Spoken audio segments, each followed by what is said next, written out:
Good morning అందరికీ. నేను మీ Telugu traveller Harish. Present నేను మనాలిలో ఉన్నా. మనాలిలో రాజ్ సర్దా అని చెప్పేసి కర్ణాటక నుంచి ఒక బ్రోని అయితే కలిసిన. తెలుగు వస్తుంది బ్రోకి పర్ఫెక్ట్గా. చాలా హ్యాపీగా ఉంది. ఇద్దరం ఒకటే దగ్గర స్టే చేసినాం. బ్రో కూడా మనాలి వస్తాడు కానీ కొంచెం డిలే. నేను ఇంకా ఇక్కడ నుండి ఇంకా స్టార్ట్ అయిపోతున్నా. వెళ్దాం. మన వెనక బైక్ వాళ్ళు హడావిడి చేస్తున్నారు. ఆ లోపు మనం వెళ్ళిపోవాలి. ఇంకా బ్రో వెళ్తున్నా బ్రో.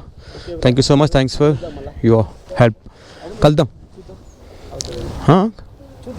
కాదు వెళ్ళదు. ప్యానర్ బాక్సులు ఉన్నాయి కదా.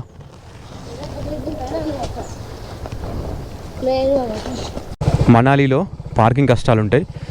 మనం హిప్పీ పాండా అని చెప్పేసి ఒక హోమ్ స్టేలో ఉన్నాం. వాళ్ళు సీజన్ బట్టి డబ్బులు తీసుకుంటారంట. జనవరి, ఫిబ్రవరి, మార్చిలో అయితే 250, ఇప్పుడు ప్రజెంట్ అయితే 600 అట్లా తీసుకుంటున్నారు. ఇక్కడ ఏదైతే తక్కువ రేట్ ఉంటుందో అవనేది మనకి పార్కింగ్ అనేది ఇబ్బంది ఉంటుంది. ఇప్పుడు మనం చూసుకుంటే చూడండి ఎట్లుందో పార్కింగ్.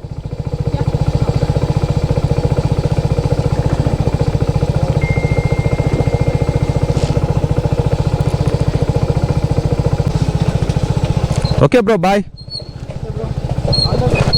Thank you.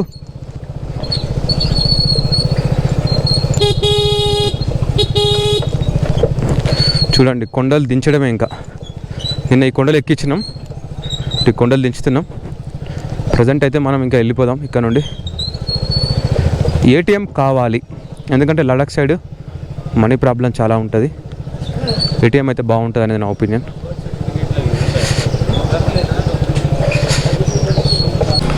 ఇదంతా ఓల్డ్ మనాలి నుంచి అయితే మనం వెళ్తున్నాం. నిన్న చూసుకుంటే రైట్ సైడ్ ఫుల్ ట్రాఫిక్. అది మెయిన్ రోడ్. ఇది ఒక షార్ట్ కట్ లాంటిది. డైరెక్ట్ సోలాంగ్ వ్యాలీ అక్కడ దాకా వెళ్తుంది. మనం చూసుకుంటే రివర్కి యువతల వైపు ఉన్నాం. అవతల వైపు ఇంకో చూడండి ట్రాఫిక్ ఉంది ఇప్పటికి కూడా. మనం యువతల వైపు నుంచి వెళ్ళిపోదాం. ఇంకా మనాలిలో చూడడానికి చాలా ప్లేసెస్ ఉన్నాయి. మాల్ రోడ్, హిడింబా టెంపుల్ ఉంది, సోలాంగ్ వ్యాలీ ఉంది, అటల్ టనల్ ఉన్నాయి. ఇవన్నీ చాలా ప్లేసెస్ ఉన్నాయి చూడడానికి. కాకపోతే ఏంటంటే మనకు టైం లేని కారణంగా మనం లడాక్ వైపు అయితే వెళ్తున్నాం. అర్థం చేసుకోండి మీరు. ఏంటిదంటే ఇప్పుడు మనాలికి వచ్చే వరకే నాకు అప్రాక్సిమేట్లీ 2 months పట్టింది. ఇక మన ట్రిప్ చూడండి. ఇక నేను ఏం ప్లేసెస్ చూడకుండా వస్తే మనాలి రావడానికి 2 నెలలు పట్టింది. ఇంకా అర్థం చేసుకోండి. ఇంకా ప్లేసెస్ చూసుకుంటుంటే ఇంకొక 2 months పట్టేది. నేను ఎంత తొందర వీలైతే అంత తొందర కొట్టేస్తే, అంటే ఏంటంటే మనం చేసే జాబ్ ఉంది కదా, జాబ్ కొంచెం ఇబ్బంది అవుతుంది అన్నట్టు. మనం ఇట్లా ఎక్కువ డేస్ హాలిడే తీసుకుంటే దానికోసం ఇంకా తప్పదు. అన్నీ మేనేజ్ చేసుకోవాలి కదా. ఫ్యామిలీ అయినా, వర్క్ అయినా, ప్యాషన్ అయినా, ఏదైనా కూడా బ్యాలెన్స్ చేసుకోవాలి కాబట్టి తప్పదు. ఇంకా సారీ, ఏమనుకోవద్దు. సోలాంగ్ వ్యాలీ చూపిస్తా, అటల్ టనల్ చూపిస్తా. సోలాంగ్ వ్యాలీలోనే చాలా యాక్టివిటీస్ అవుతాయి. ఇవన్నీ చూసుకుంటే యాపిల్ చెట్లు పిందెలు ఉన్నాయి ఇప్పుడే. ఇంకా ప్రజెంట్ మనం సోలాంగ్ వ్యాలీ దగ్గర ఉన్నాము. పారాగ్లైడింగ్ చేస్తున్నారు. పారాగ్లైడింగ్ వచ్చేసి 3500. నేను అంతకుముందు లాస్ట్ టైం చేసిన, అంటే చిన్నది ఉంటుంది అన్నట్టు, కొంచెం హైట్ తీసుకెళ్ళి చేపిస్తాడు. అది 1000 రూపీస్ అది చేసిన, పెద్ద చేయలేదు. ఇంకా ఇప్పుడు కూడా ఇంకా చేయలేదు. 3500 అంటే మనకు కొంచెం ఇప్పుడున్న సిచ్యువేషన్లో కొంచెం ప్లస్సే ఉంటుంది కదా. ఒక 2 days కన్నా అవుతాయి ఆ ఒక్క యాక్టివిటీస్కి చేసే కన్నా. మళ్ళీ యాక్టివిటీ చేయాలంటే మళ్ళీ రోప్వే ఎక్కి పైకి పోవాలి, పెద్ద కథ ఉంటుంది.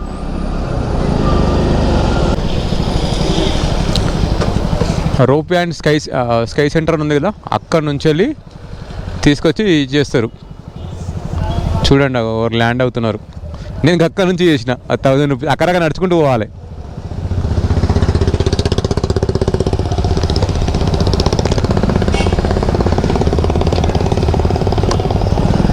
యాక్టివిటీస్కి అడ్డా సోలాంగ్ వ్యాలీ. స్నో ఉంటే మంచిగా ఉంటుంది, స్నో లేదు కాబట్టి ఇంకా మామూలే. ఇప్పుడు మనం అటల్ టనల్కి వెళ్తున్నాం. ఇండియాలోనే longest tunnel Atal tunnel. 8 kilometers ఉంటుంది. ఈ టన్నల్ ఏందనంటే, ఈ టన్నల్ వేయకముందు 71 kilometers తిరిగిపోవాలి ఆ ఏరియాకి పోవాలంటే. అండ్ మొత్తం ఘాటు కాబట్టి 6 to 7 hours పట్టదంట. ఇప్పుడు చూసుకుంటే 8 kilometers, దాదాపు ఒక 8 to 10 minutes అంతే. అందులో స్పీడ్ లిమిట్ వచ్చేసి 10 ఏమో ఇచ్చిండు. చూపిస్తా ఇప్పుడు అటల్ టనల్. అంతకుముందు అయితే నేను లాస్ట్ ఇయర్ వచ్చినప్పుడు వీడియో తీయనియలే అటల్ టనల్లో, కానీ మేము లోపల నుంచి ఫోన్లో తీసినాం. ఇప్పుడు అలో చేస్తారా చేయడానికి చూడాలి. ఇంకా మనం సోలాంగ్ వ్యాలీలో ఉన్నాం కదా. ఇప్పుడు అటల్ టనల్లో ఎంటర్ కాబోతున్నాం. అంతకుముందు ఘోరంగా సెక్యూరిటీ ఉండే, ఓకే, కెమెరాలు అవన్నీ మొత్తం ఆఫ్ చేసి లోపల పెట్టిన తర్వాతనే అలా చేసుడు. చెప్పేటోళ్ళు మీరు బయట నుంచి వీడియో తీస్తే మాకు లోపల కనబడదన్నారు. ఇప్పుడు అట్లా ఏం లేదు. మొత్తానికైతే టన్నల్లో అయితే ఎంటర్ అయిపోయినాం. నైట్ టన్నల్లో నిన్న వెచ్చగా అనిపించింది నాకు. టన్నల్లోనే ఉండాలనిపించింది, ఎందుకంటే బయట అంతా చలి ఉండే, టన్నల్లోనే వెచ్చగా ఉంది.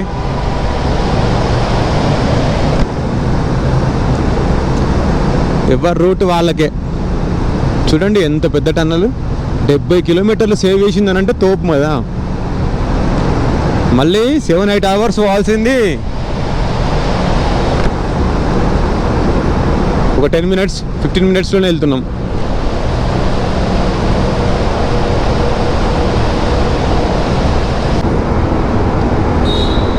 ఇలా హారన్ కొడితే ఘోరంగా రిసౌండ్ వస్తుంది, మంచిగా అనిపిస్తుంది. ఇలా టన్నల్లో హారన్ కొడితే. మనాలిలో అటల్ టన్నల్ అయితే నా బైక్ అయితే క్రాస్ చేయాలనుకున్నా, ఒకసారి క్రాస్ చేసిన, చాలా హ్యాపీగా ఉంది. ఇప్పుడు మీకు చూపిస్తే చూడండి అటల్ టన్నల్. ఇది అటల్ టన్నల్. అటల్ టన్నల్లో అయితే మన వెహికల్ అయితే పాస్ అయిపోయింది. ఇంకా లేవ్ అయిపోతే ఇంకా స్టార్ట్ అయిపోదాం. లే అనేది మనకు 380 కిలోమీటర్లు ఉంది. ఎక్కడ వరకు పాసిబుల్ అయితే అక్కడ వరకు వెళ్దాం ఈరోజు. మొత్తానికైతే లే చేరుకోలేము. ఇట్లుంటే రోడ్డు ట్రై చేయొచ్చు, కానీ ఏమన్నా ఎక్కువ అయినా పాసెస్, హై పాసెస్ వస్తే మాత్రం ప్రాబ్లం అవుతుంది బండి. అది రోడ్డు కన్నా మట్టి రోడ్లోనే మంచిగా ఎక్కుతుంది. మట్టి రోడ్లో మంచిగా గ్రిప్ దొరుకుతుంది టైర్లకి. ఈ రోడ్డు మీద స్మూత్ ఉంటుంది కదా, అందుకే గ్రిప్ దొరకట్లేదు సరిగా. చూడండి ముందు చూసుకుంటే మొత్తం మంచు కొండలే. అందరూ దాదాపు జమ్మూ నుంచి వస్తారు. నేను ఇక నా ట్రిప్లో భాగంగా నేను మనాలి నుంచి పోతున్నాను. మనది వేరే కదా ట్రిప్, అంతా రౌండ్ కొట్టడం కదా. అందరూ అంటున్నారు హై పాసెస్ ఉంటాయి ఇట్లా అని చెప్పేసి అంటున్నారు. ఇక బండి ఒక్క 2000 దేవుడు కనకరించి ఒక 2000 నన్ను ఈ బండి మీద మెల్లగా తీసుకుపోయినానంటే ఇక ఇంట్లో పడ్డట్టే లెక్క. జమ్మూ కాడికి, ఆ శ్రీనగర్ కాడికి, జమ్మూ కాడికి అట్లా వచ్చి ఆ కిందికి దిగినామని అంటే కథం ఇక సేఫ్. బండి సేఫ్, నేను సేఫ్.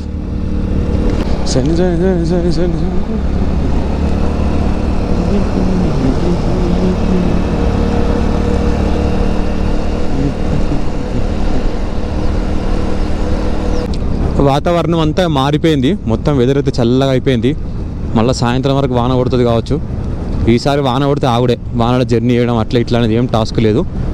ఎందుకంటే మెల్లగా ఆక్కుంటూ పోవాలి. ఈ 10 రోజులు ఇబ్బంది కాకుండా చేసుకుంటే అయిపోతుంది. ఆ తర్వాత మెల్లగా ఎట్నో అయిపోతుంది. ఫ్లాట్ ఏరియా కాదు కదా ఇదంతా, ఇబ్బంది అవుతూ ఉంటుంది. నిన్న మాత్రం ఎన్ని పాసెస్ దాటిన, వాటర్ పాసెస్ మామూలుగా దాటలే. పాసెస్ అయితే వాటర్ పాసెస్ ఒక 20 క్రాస్ చేసి ఉంటా.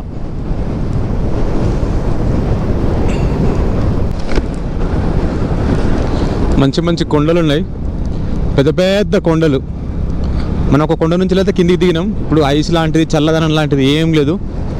ఇంకా మళ్ళీ ఒక కొండ దిగినాం అంటే ఒక కొండ ఎక్కాల్సిందే. అది ఎక్కంగా ఉంటుంది మనకు కథ. ఇంకా ఈ జర్నీ ఒక 10 డేస్ అనుకుంటున్నా. 10 డేస్లో పాసిబుల్ అవుతుందా కాదా అనేది చూడాలి. 10 డేస్లో అయితేనే నెక్స్ట్ మంత్ ఎండింగ్కి నేను ఇంటికి రీచ్ అవుతా. ఇంకా ఇది జూన్ కదా, జూలై ఎండింగ్కి రీచ్ అవుతా ఇంటికి. పెద్ద పెద్ద బైకులు అందరి, మనదే చోటే. ఇక్కడ మనం చూసుకుంటే చిన్న ఉంది, లే సార్చు దార్చా కేలాంగ్. భయ్యా कहाँ से भैया, कहाँ से भैया आप? मैं केरला से। हाँ, इधर से आ रहा, किलर से आ रहा। किलर से कहाँ जाएगा? पदुम जाएगा। कहाँ? पदुम पदुम पदुम। ठीक है भैया, ठीक है, मैं ले जाएगा मतलब ले लद्दाख। डायरेक्ट। हाँ ठीक है भैया, बाय. केलांग 6 किलोमीटर्स,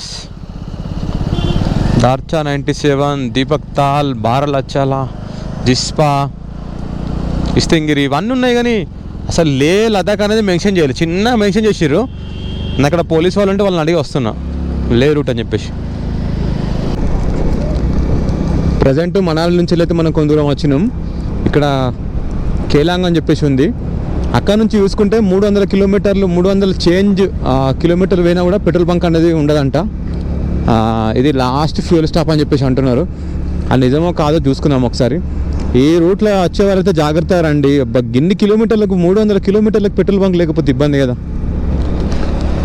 చూడాలి అది నిజమా కాదా అనేది. నిన్నటి వరకు చూసుకుంటే మన పక్కనే ఐస్ ఉండే, ఈరోజు చూడండి ఎంత హైట్లో ఉంది. చాలా హైట్లో ఉంది, పైన ఏ కొండ శిఖరాలలో ఉంది మంచంతా, కింద లేదు. నాకు తెలిసి ఒక 60-70 కిలోమీటర్లు పోయిన తర్వాత తగులుతుంది కావచ్చు అనుకుంటున్నా. చూడాలి ఇంకా అంటే 60-70 కిలోమీటర్లు పోయే వరకు అంటే ఆ లెవెల్లో పోతాం. మరి మళ్ళా పైకి ఎక్కాల్సిందే.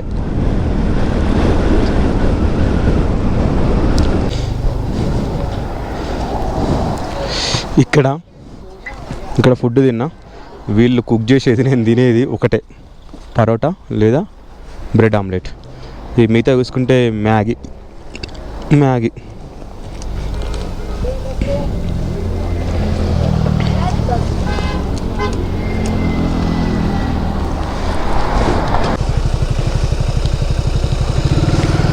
పొద్దున్న నుంచి ఇప్పటికైతే ఒక 100 కిలోమీటర్స్ వచ్చిన.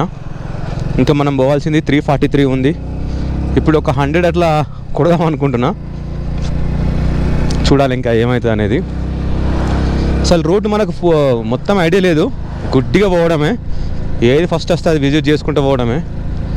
పోవాలి అట్లా ఇట్లా అనేది ఏం లేదు. మామూలుగా అయితే రావాలి, లేలా 1-2 రోజులు రెస్ట్ తీసుకోవాలి, ఆ తర్వాత పూరా విజిట్ చేయాలని చెప్పేసి ఉంటుంది అన్నట్టు.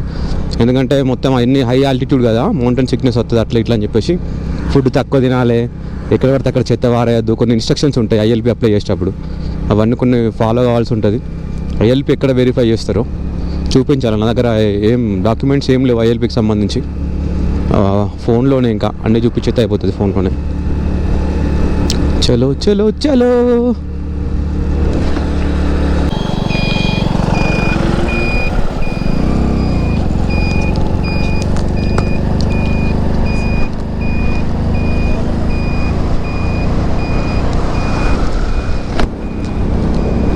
ఇది చాలా పెద్ద కొండనే కానీ నాలాంటి బైకులు ఎక్కడానికి చాలా దూరం నుంచి ఇచ్చిండు. అంటే చాలా దూరం నుంచి తీసుకుపోయాను, అంటే ఒకటేసారి ఎక్కేయకుండా మెల్లమెల్లగా నాకు కంఫర్ట్ అన్నట్టు, నాకోసం ఆలోచించి వేసినట్టు అయిందన్నట్టు మొత్తం అంతా. గాలి బైక్ను ముందుకు పోనీయడం లేదు. ఎందుకే ఇంత కోపం నేనంటే? కాసేపు ఆగచ్చు కదా. ఏదో డిఫరెంట్ ప్రపంచంలోకి వెళ్ళినట్టు అనిపిస్తుంది నాకైతే. కానీ ఆ కొండల్ని చూసుకుంటూ ఉండద్దు. కొండల్ని చూసుకుంటుంటే మన బైక్ మూమెంట్ అనేది మనకు అర్థం కాదు, అదొక ఫ్రీజింగ్ లెక్క అయిపోతుంది అన్నట్టు.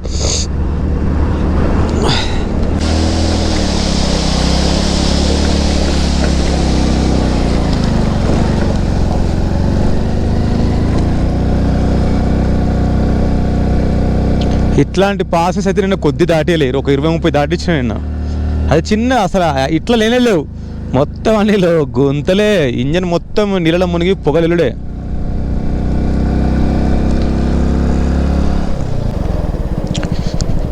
జింగ్ బార్ 9 కిలోమీటర్స్, బారలచాలా 30 కే, సరాయ్ 42, సార్చు 62, ప్యాంగ్ 138, లే 312, ప్యాంగాంగ్. ప్రజెంట్ మనం 12,000 అడుగుల ఎత్తులో ఉన్నాము. నిన్నటి వరకు అయితే 15,000 వేయం, 19,000 అడుగులు కూడా పోవాల్సి వస్తుంది ఓ దగ్గర ఉమ్లింగ్లాలో. హైయెస్ట్ మోటరబుల్ పాస్ అఫీషియల్ అంటే అలౌ చేసేది 19,000 చిల్లరేముంది. దానికన్నా ఇంకొంచెం 300 ఫీట్ల ఎత్తులో మిగ్లాన్ ఉంది, కానీ అక్కడికి ఇంకా అఫీషియల్గా అలౌ చేయట్లేదు. అది అన్అఫీషియల్గానే అక్కడికి పోవడం. ఈ లొకేషన్ చూడండి చాలా బాగుంది.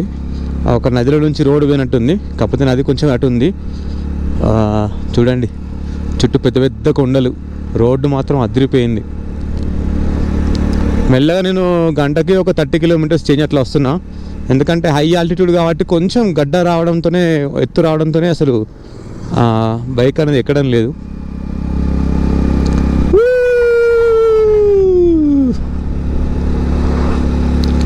60 days కదా, ఏదో నర్వస్ అయినట్టు ఫీలింగ్. అంటే బాడీ అంత యాక్టివ్గా లేదు, లేకపోతే అసలు ఎంత ఎంజాయ్ చేయాలి ఈ రైడ్ అనేది. అసలు నెక్స్ట్ లెవెల్ రైడ్.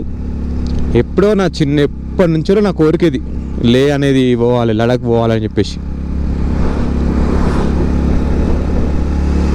మీరు ఇక్కడ చూసుకుంటే రోడ్ అనేది ఇక్కడ చాలా హైలీ మెయింటైన్ చేయాల్సిన రోడ్డు. చూడండి మొత్తం ఇట్లా వర్షం కొడితే ఇది మొత్తం నెట్టుకొచ్చి రోడ్డు మీద పెడితే ఈ రోడ్డు అంతా క్లియర్ చేయాలి. వర్షం కొడితే కొద్ది ప్రాబ్లం కాదు, రోజులే పోతాయి. ఇక ఫైనల్గా చూడండి ice ice ice ice cream ice ice. ఇంకా ముందు ఉంటుంది నాకు తెలిసి మంచిగా ఉంటుంది.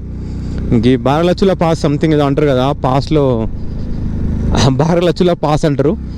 ఆ పాస్ దగ్గర అయితే అటు ఇటు రీసెంట్గా ఒక వీడియో చూస్తే అయితే మొత్తం అటు ఇటు ఐసే ఉంది. అట్లా చూడాలి ఒకసారి, అట్లాంటి దగ్గర నుంచి పాస్ చేస్తే కొంచెం హ్యాపీ ఫీలింగ్ ఉంటుంది నాకు. అది నెక్స్ట్ లెవెల్. ఇంకా అది చూడండి ఇదంతా వర్షానికి తీసుకొచ్చి పెట్టింది ఇక్కడ. మొత్తం అంతా క్లియర్ చేస్తున్నారు ఎప్పుడప్పుడు.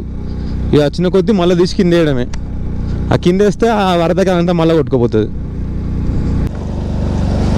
రోడ్డు చూడండి ఇక్కడ చూసుకుంటే మొత్తం బ్రిక్తో వేసిన రోడ్డే. మొత్తానికైతే మనకి ఎట్లయితే రోడ్డు మంచిగా ఉంటుంది చాలు. నాకు తెలిసి ఇట్లుంటేనే మన బండి ఇంకా పికప్ మంచిగా ఉంటుంది. కానీ నన్ను నడుము పోతుంది నిజంగా చెప్తున్నా. ఈ 57-58 రోజుల జర్నీలో మేబీ 57-58 ఇన్ని రోజుల జర్నీలో నాకు నిన్న నడుము నొప్పి లేచింది ఆ రోడ్లు తట్టుకోలేక. అబ్బా అవి రోడ్లు అంటే మామూలు రోడ్లు కాదు, స్పిటి వ్యాలీ రోడ్లు. ఎవరైనా ఒక 4-5 డేస్ అట్లా జర్నీ చేస్తా అంటే చేయొచ్చు, కానీ ఇట్లా నాలుక పెద్ద చేయాలంటే మాత్రం రిస్క్. ఎందుకంటే వేరే కాడ నుంచి రెగ్యులర్గా కొట్టుకుంటూ వస్తాం కదా, పెయిన్ అనేది బాగా వస్తుంది. ఇప్పుడు నేను అది యాక్చువల్గా నేను అనుకున్నా నిన్న నేషనల్ నొప్పికి ఈరోజు రెస్ట్ తీసుకోవాలనుకున్నా. కానీ మనం ఎట్లుంటుంది ఇక మళ్ళీ 7 గంటలకు అలారం పెట్టినా 6 గంటలకు తెలియబడ్డది. రోజు అలవాటు అయిపోయింది కదా అట్లా. ఇప్పుడు ఉంది స్టోరీగా ఇట్లా చీమల లెక్క వస్తున్నాయి మొత్తం అన్నీ. ఇవన్నీ చూసిర్రా వర్షానికి కొట్టుకొచ్చిన దిబ్బలే. అబ్బబ్బబ్బా నాకు తెలిసి వర్షాకాలం కష్టమే. ఇక్కడ వర్షాకాలమైనా జనవరిలో అయినా కూడా చాలా కష్టం. చీమ లెక్క వస్తున్నాయి వెహికల్స్. మన బండి మరి ఎట్లా పర్ఫార్మెన్స్ ఉంటుందా అని చెప్పి చూడాలి. ఎందుకంటే చాలా లాంగ్ కట్ ఇచ్చిండు, ఇబ్బంది ఏముండదు. కానీ చూడండి ఎంత మెయింటెనెన్స్ రోడ్లు, గ్రేట్ అసలు ఇట్లాంటి ప్రదేశాలలో రోడ్లు. అందుకే ఏదైనా వర్షం కొడితే ఈ రోడ్డుకి అసలు రాకుండా లాస్ట్ సారి సాయి ప్రసాద్ తమ్ముడు వాళ్ళు అన్నారు ఇట్లా వాడు రాకుండా అట్లా వాడు వచ్చిరట. అందుకే మనం ఫటాఫట్ ఇండ్లకెళ్ళి క్రాస్ అయిపోతే సేఫ్ అయిపోతుంది. ఇంకా నా బైక్ మనిషి అయి ఉంటే రోజు నన్ను ఎన్నిసార్లు తిట్టేదో ఎన్నిసార్లు కొట్టేదో ఇట్లాంటి రోడ్లు తీసుకొచ్చినందుకు. ఒరే నన్ను ఎందుకు కాదు ఇలా తయారు చేసింది అని అనేది కావచ్చు. ఈ మట్టి కుప్పలు చూసుకుంటూ చాలా డేంజర్. ఎందుకంటే ఇవి కొంచెం రావు, ఒకటేసారి వస్తాయి. వాటర్ ఉన్నాయి కదా, వాటర్ అంతా ఒకటేసారి కిందికి పోయి ఇంకా కిందికి పోని ప్రదేశం దాకా పోయి మళ్ళీ కిందికి వస్తుంది. మొత్తం కిందికి వచ్చిన తర్వాత మొత్తం ఒకటేసారి ఆ కుప్ప అంతా ఒకటేసారి కిందికి పట్టుకొని వస్తుంది. అంత డేంజర్ అవి. మనాలి నుంచి జిస్పా, సార్చు, ప్యాంగాంగ్ ఇట్లా ఈ సైడ్ నుంచి వెళ్తున్నాము. ఇది లోయ. ఈ లోయలో కార్లు పోతున్నాయి అంటే చీమలు పోయినట్టే పోతున్నాయి. ఈ లోయలోనే మొత్తం అసలు జర్నీ. ఈ పక్కన కొండల నుంచి కాదు, అరే భలే పోతున్నాయి తెల్లగా వెహికల్స్. మంచిగా రోడ్డు మంచిగా ఉంది, పిచ్చి స్పీడ్లో దంపుతున్నారు వెహికల్స్. చూడండి అక్కడ ఉన్నాయి ఆ కొండ కింద. ఇక్కడ మనం చూసుకుంటే మీకు కనబడుతుంది ఆ తెల్లగా ఇదంతా ఐసే. బండ్ల పొగంతా పడి మొత్తం ఎట్లనే నల్ల కరిగి వాటర్ లెక్క వస్తున్నాయి కిందికి అంతా. ఇంకా కరగలే అంటే ఇంకా కరగవు అంతే. ఇంకా అవి కరిగితే మేలనే కరగాలి. ఇక చూడండి వాటర్ అంతా కరిగి వచ్చిన వాటరే. ఎక్కడైనా మంచి ఐస్ కనబడితే కాసేపు అక్కడ టైం స్పెండ్ చేద్దాం. ఇది మంచి ఐస్ కాదంతా, ఇది ముట్టుకోవడం కూడా వేస్ట్. హిమాచల్ కొండల సాక్షిగా, ఈ బ్రిడ్జ్ సాక్షిగా, ఆ మంచు సాక్షిగా ఇప్పుడు మనం చూసుకుంటే మన బైక్ వచ్చేసి 67,916 సక్సెస్ఫుల్గా 13,000 అయితే కంప్లీట్ చేసినాం. Thank you so much. Thanks for your support all. చాలా బాగా సపోర్ట్ చేస్తున్నారు మీరు అందరూ. Thank you. అక్కడికి పోవాలా అసలు ఈ రోడ్డు అసలు ఎవరు ప్రిఫర్ చేయరు. ఎందుకనంటే ఇది చాలా పాసెస్ ఉంటాయంట. మనం కూడా చేయకపోదుము, కాకపోతే ఏంటంటే మన వే ఇట్లా ఉంది కాబట్టి ఇంకా తప్పదు. అందరేమో అట్లా జమ్ము నుంచి వెళ్ళి ఎక్కి ఇట్లా దిగుతారు, మంచిగా ఉంటుంది. ఇంకా దిగడానికి పెద్ద కొండలు కదా, దిగేటప్పుడు మస్తు అనిపిస్తుంది కాబట్టి ఇట్లా దిగుతూ ఉంటారు. మనమేమో రివర్స్ భారతదేశం చుట్టూ తిరుగుతున్నాం కదా, ఆ క్రమంలో ఇంకా ఇట్లా రావాల్సి వస్తుంది. నిజంగా చెప్తున్నా, ఈ రోజుతో మంచులో నా బండి నడపాలన్న కోరిక నాకు నిలవేరింది. మాటలు రావట్లేదు. ఎందుకనంటే ఎప్పుడు మంచి చూసినా కూడా అరే ఆ లొకేషన్లో నేను కూడా బండి నడపాలి అని చెప్పేసి నాకు చాలాసార్లు అనిపించేది. దేవుడి దయ వల్ల ఈ బండి వల్ల నా కోరిక అయితే నెరవేర్చుకున్నా. Thank you Bujjamma. చాలా ఎమోషనల్ అనిపిస్తుంది నాకైతే. ఎందుకనంటే నేనేంది, మందమారేంది, ఈ చిన్న హెచ్ఎఫ్ డీలక్స్ మీద ఇంత దూరం రావడం ఏంది కదా, గ్రేట్ కదా. థ్యాంక్ యూ హెచ్ఎఫ్ డీలక్స్ భుజమ్మ. చాలా హ్యాపీగా ఉంది. పక్కన చూడండి ఎంత మంచిగా ఉందో రివరు, చిన్న నది వచ్చి ఆగుతున్నాయి. నది అనరాదు, లేక్ అనాలి, ఎందుకంటే స్టోరేజ్ వాటర్ ఐస్ కరిగా వచ్చి ఇంట్లో ఉంటున్నాయి. ఇటు పక్క చూసుకుంటే ఐస్ లేదు, రైట్ సైడ్ మొత్తం అంతా ఐసే. చేతులు మొత్తం ఇట్లా సూదులతోని మన చేతి మొనలు ఉంటాయి కదా, అవి గుచ్చుతున్నట్టు అవుతుంది. బండి కూడా అసలు పికప్ వస్తలేదు, ఆక్సిజన్ సరిపోతలేదు. చలి మాత్రం విపరీతంగా ఉంది. టైం అయితే ప్రజెంట్ 5 అవుతుంది. స్టే వెతుక్కోవడమా లేకపోతే ప్యాంగాంగ్ లేక్ పోవడమా చూస్తున్నా. ఇంకా 40 కిలోమీటర్లో సర్చు అనేది ఉంది, అక్కడ స్టే బాగుంటుందంట. అక్కడ స్టే తీసుకుందాం అనుకుంటున్నా. వెళ్దాం.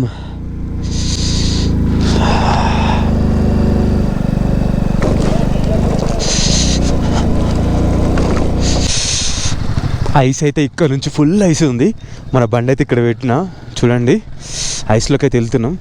వామ్మో, కాళ్ళు చాలా లోతుకు పడుతున్నాయి ఎందుకు అని.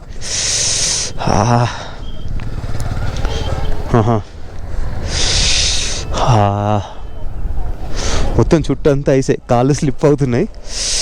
మన బండి ఇక్కడ తీయడం పాసిబుల్ కాదు, అందుకే మన బండికి ఐస్ తినిపిద్దాం. ఓసాయి నువ్వు రావు కదా, అందుకే నీకోసం ఈరోజు కూడా ఒక ఐస్ తిను. అమ్మో, షూ లోపలికి వెళ్తుంది, మనకు ఇబ్బంది అవుతుంది. ఏదో ఇప్పుడు మందం చూసుకుంటే ఇబ్బంది అవుతుంది. ఎక్కడ మందం మరి, ఎక్కడికి వచ్చినావు?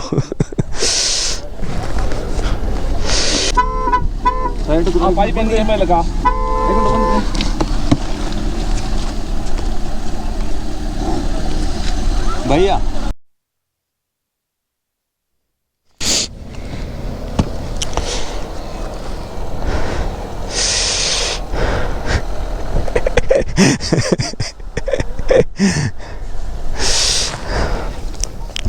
రాజస్థాన్ వాళ్ళు వాళ్ళ బాబుకి ఆక్సిజన్ తక్కువైంది అన్న అని చెప్పి, అంటే బాబు ఫేస్ కూడా మొత్తం మారిపోయింది.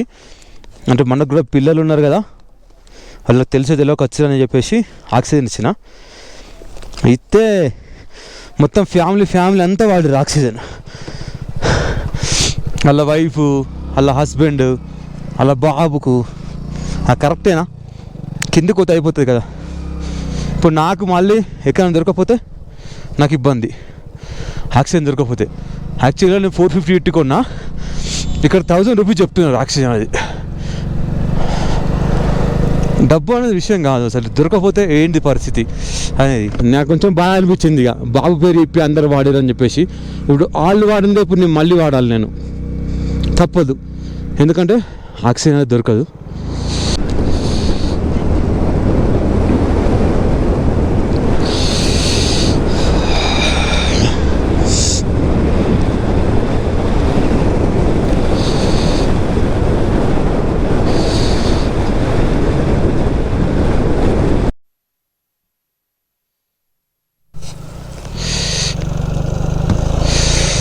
ఇక్కడ చూడండి ఎంత ఐస్ ఉందో, మొత్తం గోడే, అంత గోడ ఉంది.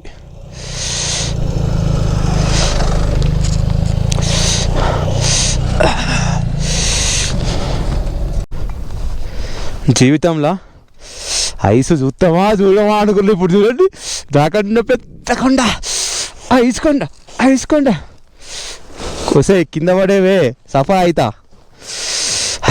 వెళ్దాం. ఎక్స్ట్రీమ్ కూల్ అవుతుంది, చేతులు వస్తున్నాయి.